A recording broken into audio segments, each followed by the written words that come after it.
বাংলাদেশের ম্যাক্সিমাম মানুষই জানে না প্যারোলে কিভাবে মুক্তি নিতে হয়। আমি নিজেও জানি না। আমার এই ঘটনা শোনার পর একটাই মনে হচ্ছে যে জুলাই আগস্ট বিপ্লবের পর আমাদের যতটুকু পরিবর্তন হওয়া দরকার ছিল, আমাদের দেশকে যতটুকু সাজানো দরকার ছিল, যতটুকু মানুষের প্রাপ্যতা দরকার ছিল, আমরা সেই পর্যায়ে এখনো যেতে পারিনি। আপনারা কথা বললেন যে আইন সবার জন্য সমান, এটা কিন্তু এখানে লঙ্ঘিত হয়েছে। যদি একজন কয়েদির বা একজন সাজাপ্রাপ্ত আসামির তার স্বজনরা মৃত্যুর পর প্যারোল পাওয়ার অধিকার রাখে, অবশ্যই সাদ্দামের সেটার অধিকার ছিল। এখন কোশ্চেন আসছে যে তারা হয়তো প্রক্রিয়া অনুসরণ করতে পারেনি, অথবা যেই প্রক্রিয়া যাওয়া উচিত ছিল সেটা হয়তো যেতে পারেনি। এটার জন্য কে দায়ী? বাংলাদেশের ম্যাক্সিমাম মানুষই জানে না প্যারোলে কিভাবে মুক্তি নিতে হয়। আমি নিজেও জানি না, কারণ আমি এই পরিস্থিতিতে পড়িনি। এই পথটা দেখাবে কে? দেখাবে জেলার জেলা প্রশাসক এবং যারা আইনে ডিল করে তারা দেখাবে। তারা যদি এটা না দেখাতে পারে, আমার সহ ভাই বলেছেন, এটা অবশ্যই এটা তদন্ত হওয়া উচিত।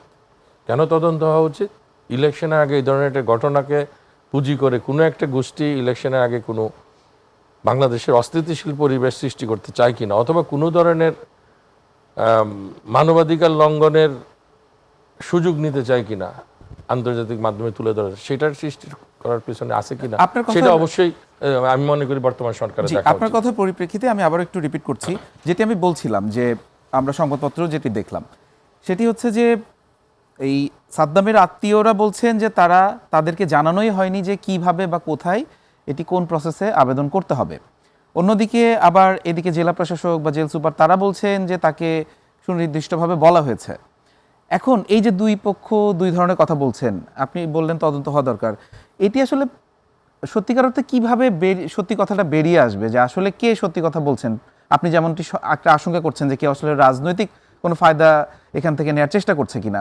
আবার তদন্তের ক্ষেত্রে আমরা জানি যে তদন্ত হলেও সেক্ষেত্রে অনেক ক্ষেত্রে বাংলাদেশে এর আগেও আমরা দেখেছি যে তদন্তে যে সঠিক তথ্য আসবে সে ব্যাপারেও কিন্তু এক ধরনের আশঙ্কার জায়গায় রয়ে গেছে। আশঙ্কা অবশ্যই, আশঙ্কাটা যেটা এটা সত্য, এবং বাংলাদেশে কোনো তদন্তের রিপোর্টের মুখ দেখে না। তবে এখানে কোনো একটা পক্ষ অবশ্যই মিথ্যা কথা বলছে, অথবা কোনো একটা পক্ষ সত্যি কথা বলছে।